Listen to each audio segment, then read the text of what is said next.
In 2006, a museum security guard found a single photograph that would ultimately claim 12 lives. He didn't know it that night as he guided his flashlight through the dusty archive room stacks. He couldn't have known it when he slipped the unmarked envelope into his pocket, curious about the faded script promising extreme significance. But by dawn, the first victim was already dead, his face frozen in a mask of absolute terror, with 11 more people marked for death. And somewhere in a high-security containment facility, SCP-096 had already begun to scream.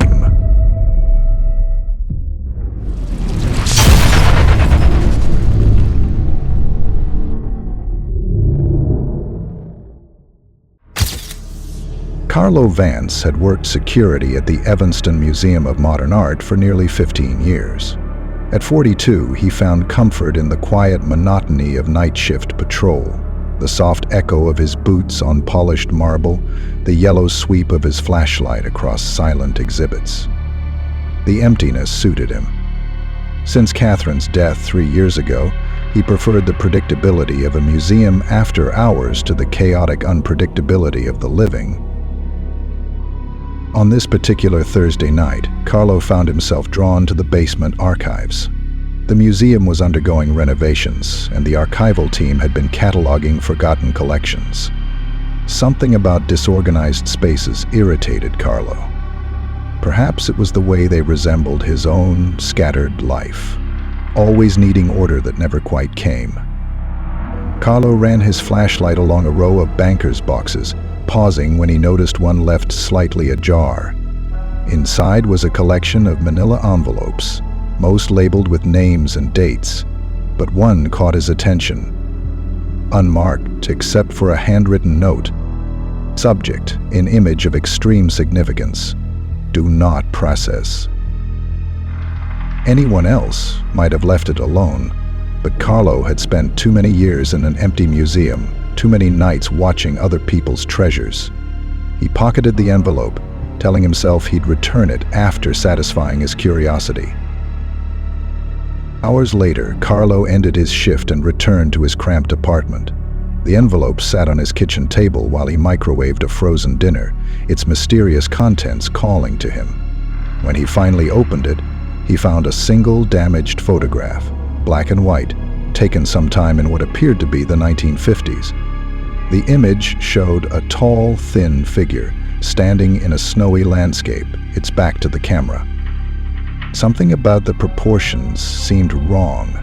The arms appeared unnaturally long, the skin unnaturally pale against the dark trees. Carlo squinted at the photo. Parts were badly damaged, including what might have been the figure's profile. Without really thinking about his actions, Carlo opened his laptop and began searching for photo restoration software. He had dabbled in photography after Catherine died, another way to pass the long, empty hours between shifts. Within minutes, he was uploading the scanned image and selecting options to enhance contrast, remove damage, sharpen details. The restoration process began running. As Carlo watched the progress bar, a strange unease settled in his stomach. Why had someone labeled this mundane photo as extremely significant?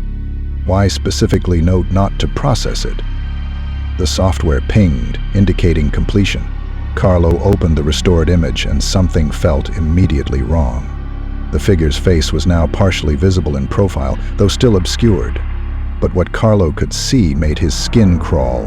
The mouth seemed unnaturally wide, the skin devoid of any detail or features. It was just wrong. Carlo closed the image, suddenly uncomfortable. He decided to get some sleep before his shift the next night, but as he drifted off, his mind kept returning to that strange, elongated figure in the snow. He awoke to a sound that didn't belong. A distant, high-pitched wail that seemed to be getting closer. Carlo sat up in bed, heart pounding. The digital clock read 3:17 a.m. The noise grew louder, not quite human, not quite animal. A sound of distress that raised every hair on Carlo's body. Then it stopped. Carlo got up, moving cautiously to his apartment window. The street below was empty except for a stray cat darting between parked cars, nothing unusual. He was about to return to bed when movement at the far end of the street caught his eye. A tall, impossibly thin figure standing beneath a streetlight, face hidden in shadows. Carlo backed away from the window, suddenly remembering the photo. The figure in the street had the same wrong proportions, the same unnaturally long arms. Panic flared as his mind made connections he didn't want to acknowledge. He rushed to his laptop, pulling up the restored photo with trembling hands. This time, he zoomed in on the partially visible face, forcing himself to look closer at what he'd only glimpsed before. The image was still unclear, but Carlo could now make out what appeared to be a grotesquely stretched jaw and hollow eye sockets. As recognition dawned, a blood-curdling scream erupted from the street below. Carlo slammed the laptop shut, but it was too late. He knew somehow that he had seen what no one was meant to see.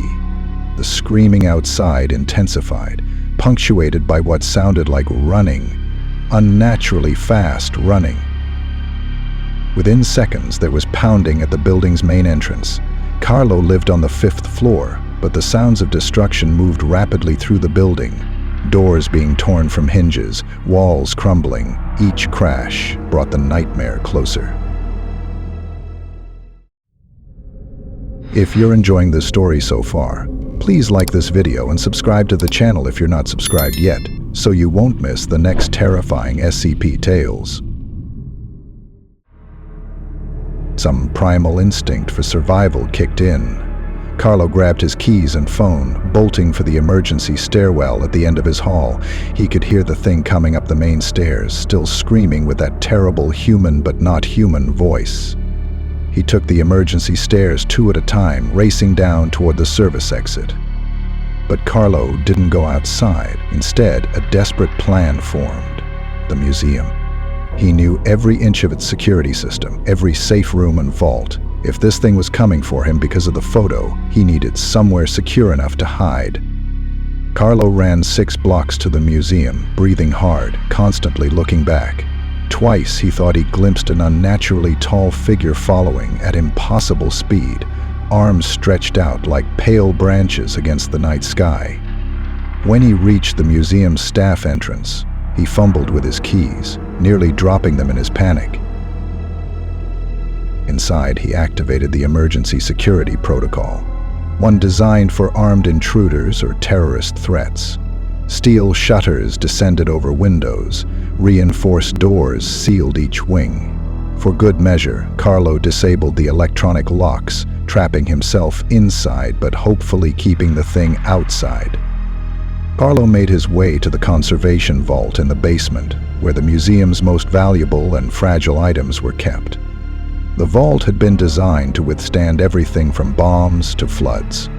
A foot-thick steel door, climate and pressure-controlled interior, no windows. If anything could keep him safe, this would.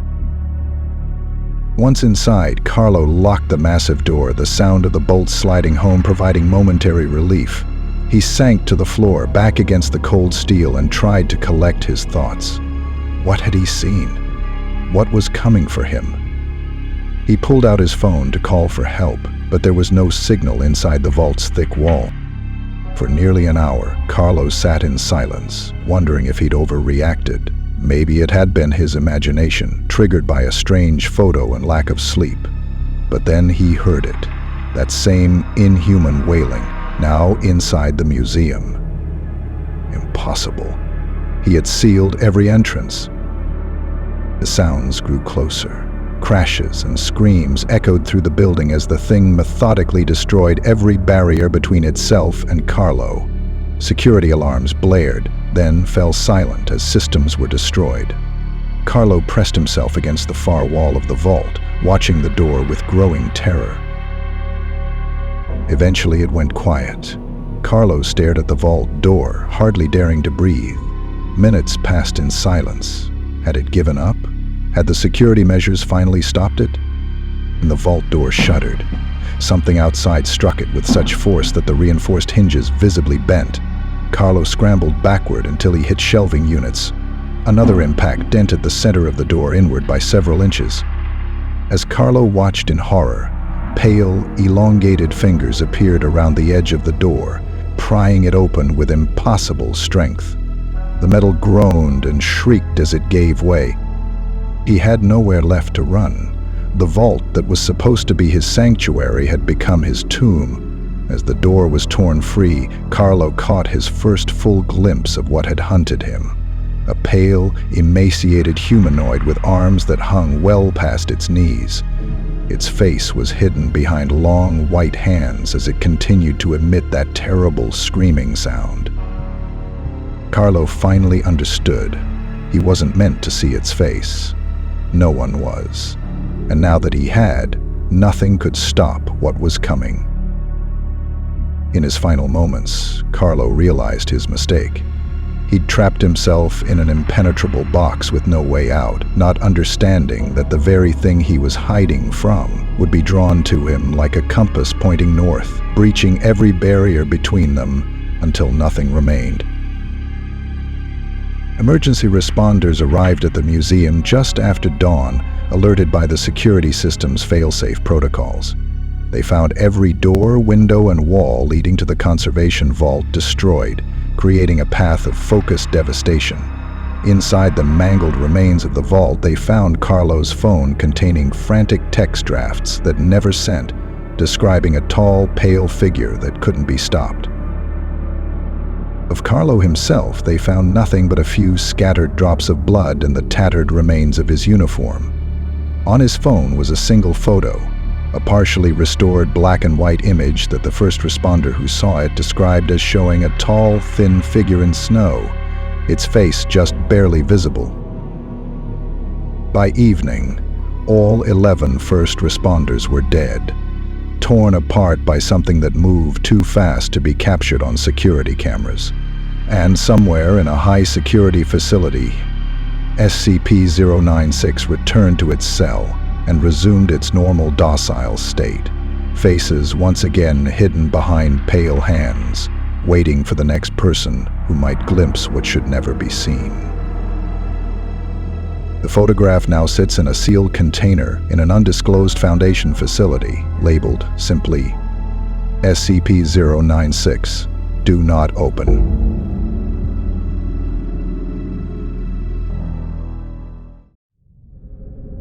Well, everyone, that's the tale of Carlo Vans and his fatal encounter with SCP-096. If that story kept you up at night, hit that like button to help the algorithm spread the terror.